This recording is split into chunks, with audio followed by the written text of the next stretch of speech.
মনে করুন আপনি কোনো একটা স্টকের পুট বাই করেছেন, ঠিক আছে? প্রাইস মানে স্টকটার প্রাইস আপনার ডাইরেকশনের মতো নিচের দিকেই গেল, কিন্তু আপনি দেখলেন যে আপনি যে অপশানটা বাই করেছিলেন সেই অপশানটা প্রিমিয়াম আপনি যেরকম ভেবেছিলেন সেরকম বাড়লো না, খুব সামান্য বাড়লো অথবা বাড়লো না, এরকম হতে পারে।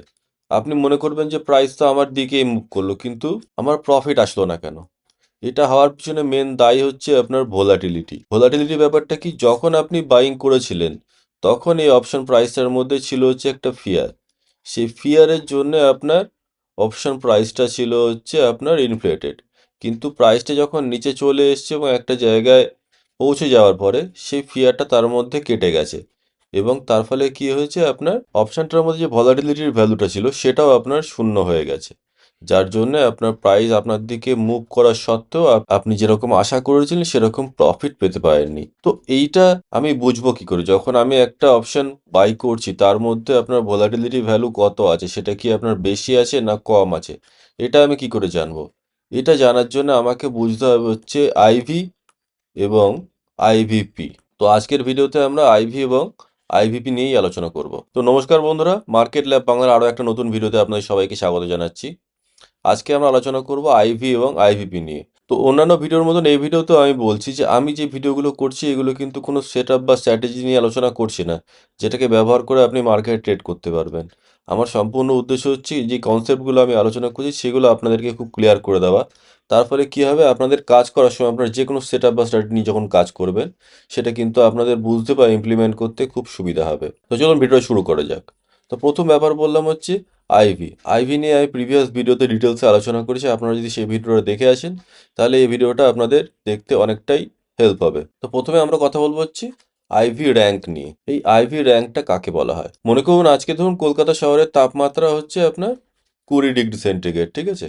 এবং কলকাতা শহরে গত 1 বছরের মধ্যে আপনার হাইয়েস্ট টেম্পারেচার হচ্ছে 45, হুম, এবং লোয়েস্ট টেম্পারেচার হচ্ছে কত, 10। এই সিনারিওটা আমি দেখতে পাচ্ছি, এবং আজকের তাপমাত্রা হচ্ছে আপনার 20 ডিগ্রি। তো আমি যদি তুলনা করি তাহলে কি বলতে পারি, আমরা যে লোয়ের থেকে আপনার আজকে বেশি তাপমাত্রা আছে, হাইয়ের থেকে কম তাপমাত্রা আছে, এবং সেই হিসাবে বললে আজকে তাপমাত্রা আমরা কম তাপমাত্রা বলবো না, ঠিক আছে? কারণ এ সর্বনিম্ন তাপমাত্রার থেকে অনেক বেশি আছে। তো আইভি র্যাঙ্কও যখন আমরা ক্যালকুলেশন করি তখন তার জন্য একটা ফর্মুলা আমরা ইউজ করে থাকি, ঠিক আছে? আইভি র্যাঙ্ক সমান ফর্মুলা হচ্ছে আপনার কারেন্ট আইভি মাইনাস হচ্ছে আপনার লো আইভি ডিভাইডেড বাই হচ্ছে আপনার হাই আইভি মাইনাস লো আইভি ইন্টু 100। এবার কারেন্ট আইভি মানে কত?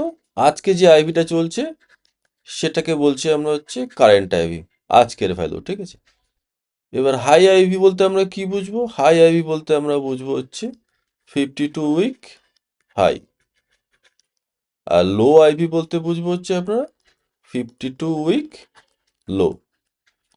এই জিনিসগুলো আমার লাগছে। তাহলে যদি একটা উদাহরণ দিয়ে আমরা বোঝার চেষ্টা করি, মনে করুন আজকের আপনার আইভি আছে হচ্ছে কত, 45, ঠিক আছে?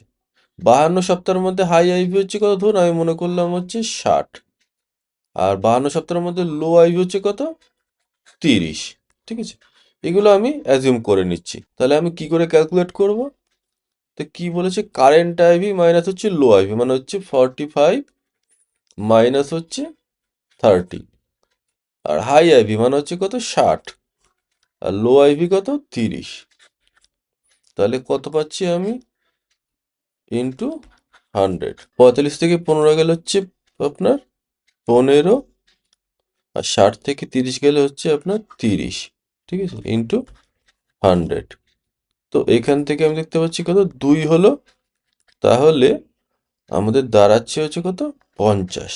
আইভি র্যাঙ্ক কত হবে? আইভি র্যাঙ্ক হবে হচ্ছে আপনার এক্ষেত্রে 50।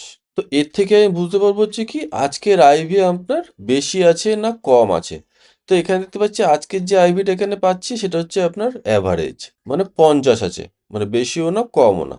কিন্তু এইখানে আছে হচ্ছে বিভিন্ন সমস্যা। ধরুন এখানে আমি দেখতে পাচ্ছি হিসাবে নিয়েছিলাম হচ্ছে কত, আজকের আইভি হচ্ছে আপনার 45, লো হচ্ছে আপনার 30, আর হাই হচ্ছে আপনার 60। কিন্তু মনে করুন ধরুন একটা স্টকে আপনার কোনোদিন একটা রেজাল্ট এসছে, সেই রেজাল্ট আসার ফলে সেদিনকে আপনার আইভিটা আপনার খুব বেড়ে গিয়ে পৌঁছে গিয়েছে হচ্ছে আপনার 90-তে, ঠিক আছে? কিংবা হয়তো ধরুন আপনার আদানি হিন্ডেনবার্গ কেসের সময় যখন ধরুন একটা ভয়ানক ক্র্যাশ হয়ে গেল, সেরকম ধরুন আইভি বেড়ে গিয়ে আপনার দাঁড়িয়েছে হচ্ছে 95। তাহলে কি হবে, যে পুরো যে স্কেলটা আছে স্কেলটা তো আপনার স্ট্রেচ হয়ে যাবে, তাই না? তার ফলে আপনার কি হবে, যে সাধারণভাবে যদি কোনো একটা বেশি আইভি হয়, ধরুন আপনার আজকের আইভি হচ্ছে আপনার 60 কি 50, ঠিক আছে? সেটাকে আমরা মনে করব হচ্ছে কম আইভি, তার কারণ হচ্ছে কি হাইটাকে আমরা অনেক স্ট্রেচ করে দিয়েছি, কিন্তু সেটা ঘটেছে হচ্ছে একটা বিশেষ ঘটনার জন্য। সেটা কিন্তু রোজ দিনকে ঘটনা, মানে আদানি হিন্ডেনবার্গের ক্র্যাশও রোজ দিন হবে না, বা ওর রেজাল্টও প্রত্যেক দিনকে আসবে না। কিন্তু এই যে একটা হাই ভ্যালু, এ কিন্তু আপনার স্কেলটাকে করে দিয়েছে স্ট্রেচ, যার ফলে আমাদের একটা হাই ভ্যালু, যে নর্মাল যে ধরুন একটা হাই ভ্যালু ধরুন 70 আছে, সেটা কিন্তু দেখা হচ্ছে হিসাবে কম আইভি র্যাঙ্কের ক্ষেত্রে, ঠিক আছে? সেই জন্য আমরা এটাকে না ব্যবহার করে এর থেকে আরো ইমপ্রুভ যে পদ্ধতি সেটাকে অ্যাপ্লাই করার চেষ্টা করব। সেটার জন্য আমাদেরকে জানতে হবে হচ্ছে কি আইভি পার্সেন্টাইল। এবার আইভি পার্সেন্টাইল ব্যাপারটা কি, ধরুন আগে আমি বললাম হচ্ছে কি কলকাতা ধরুন আজকের তাপমাত্রা হচ্ছে কত আছে, ধরুন 20। কলকাতার আপনার হায়েস্ট টেম্পারেচার ছিল হচ্ছে গত 1 বছরের মধ্যে কত, ধরুন 45, আর লোয়েস্ট ছিল হচ্ছে 10। কিন্তু আপনি একটা কথা বলুন, যে এই 45 ডিগ্রি তাপমাত্রা কি কলকাতায় রোজ হয়, নাকি 10 ডিগ্রি তাপমাত্রাও আপনার কলকাতায় রোজ হয়? কখনোই হয় না। বছরের মধ্যে একটা দিন ছিল হচ্ছে হয়তো 10, আর একদিন ছিল হয়তো হচ্ছে আপনার 45, কি আর একদিন হয়তো 44 থাকতে পারে। ন্যাচারালি এই টেম্পারেচারগুলো দেখা যায় না। তো সুতরাং আমরা এইটাকে বিবেচনা করে আজকের টেম্পারেচারকে তুলনা করলে হবে না। আমাদেরকে দেখতে হবে হচ্ছে এবার এই যে 45 ডিগ্রি তাপমাত্রা একদিনকে হয়েছে, 365 দিনের মধ্যে 45 দিন কত, 45 ডিগ্রি তাপমাত্রা কতদিন থাকে? বা এই 10 ডিগ্রি তাপমাত্রা যেটা হয়েছে সেটা আপনার 365 দিনের মধ্যে কতদিন 10 ডিগ্রি থাকে? তাহলে আমি বুঝতে পারবো যে কি আজকে যে তাপমাত্রা আছে কলকাতার 20 ডিগ্রি, সেটা স্বাভাবিকের তুলনায় বেশি না কম। তো সেই সিস্টেমে আমরা ক্যালকুলেট করবো হচ্ছে কি আইভি পার্সেন্টাইল। তাহলে আইভি পার্সেন্টাইল বার করার জন্য সূত্রটা কি আছে? Numbers of days IV lower then today divided by total numbers of trading day। এটা হচ্ছে আপনার 252 ইন্টু হচ্ছে আপনার 100। তাহলে আইভি পার্সেন্টাইল কি বেরোচ্ছে, মনে করুন ধরুন আজকের আপনার আইভি আছে আপনার 70। আর এই 70 যে আছে মোটামুটি ধরুন আপনার 252 দিনের মধ্যে থেকে 200 দিন আপনার ছিল হচ্ছে 70-এর কম, ঠিক আছে? তাহলে আমি এখানে লিখবো হচ্ছে আপনার 200। টোটাল ট্রেডিং ডে হচ্ছে আপনার 252 ইন্টু করে দিলাম হচ্ছে আপনার 100। 200কে যদি আমি ভাগ করি হচ্ছে আপনার 252 দিয়ে, 0.79 ইন্টু 100 সমান সমান হচ্ছে 79। তাহলে এখানে আপনার আইভিপি দাঁড়াবে হচ্ছে 79। তো এটার থেকে আমি দেখে কি বুঝতে পারবো, যে তার মানে এটা আমি বুঝতে পারবো কি আজকে যে আইভিপি রয়েছে এটা হচ্ছে আপনার একটা হাই আইভিপি। একইভাবে যদি ধরুন আমি আরেকটা উদাহরণ দিয়ে আমি আপনাকে দেখাই, ধরুন আজকের আপনার আইভি রয়েছে হচ্ছে আপনার ধরুন আপনার 25। আজকের আইভি হচ্ছে আপনার 25, ঠিক আছে? এবং বছরের মধ্যে আপনার 40 দিন এরকম আছে যেটা ছিল হচ্ছে আপনার 25-এর থেকে কম ছিল। তাহলে কি হবে, আমার এখানে 40 ভাগ হচ্ছে আপনার 252 গুণিত আপনার 100।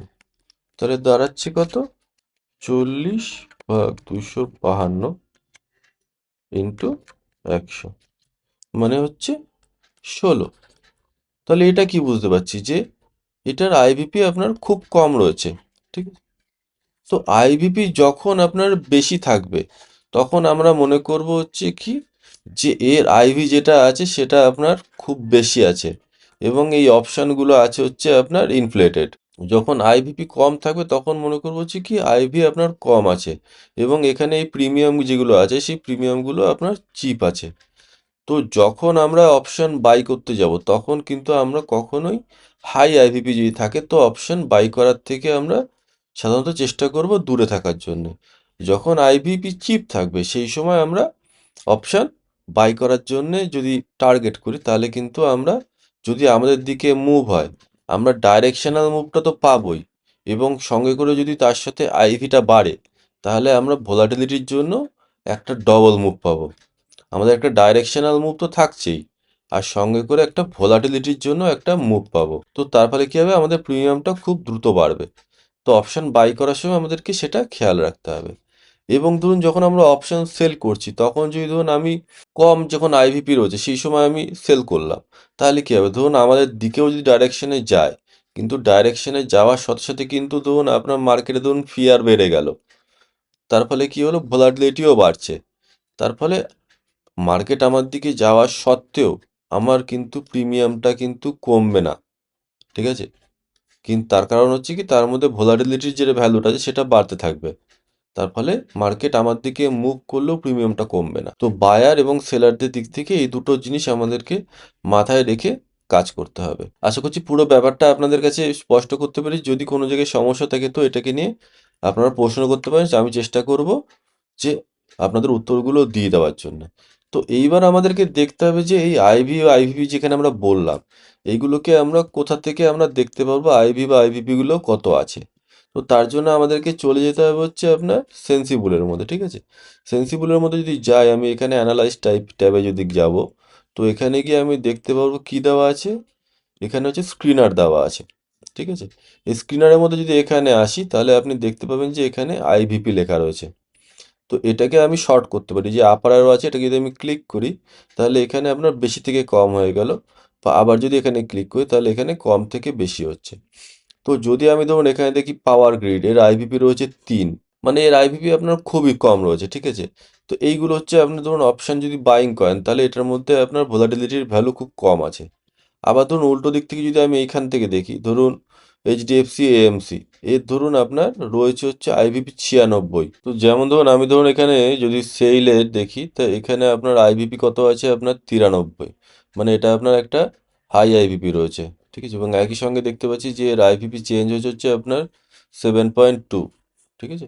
আর আজকে এটিএম আইভি কত আছে, 44.1। তো যদি ধরুন আমি এর আইভি চার্টটা খুলি এখান থেকে, তাহলে দেখুন এখানে দেখা যাচ্ছে যে এর আইভি আপনার 41.16 অবধি চলে গিয়েছিল, যেটা কিনা ন্যাচারালি আপনার এত বেশি থাকে না, ঠিক আছে।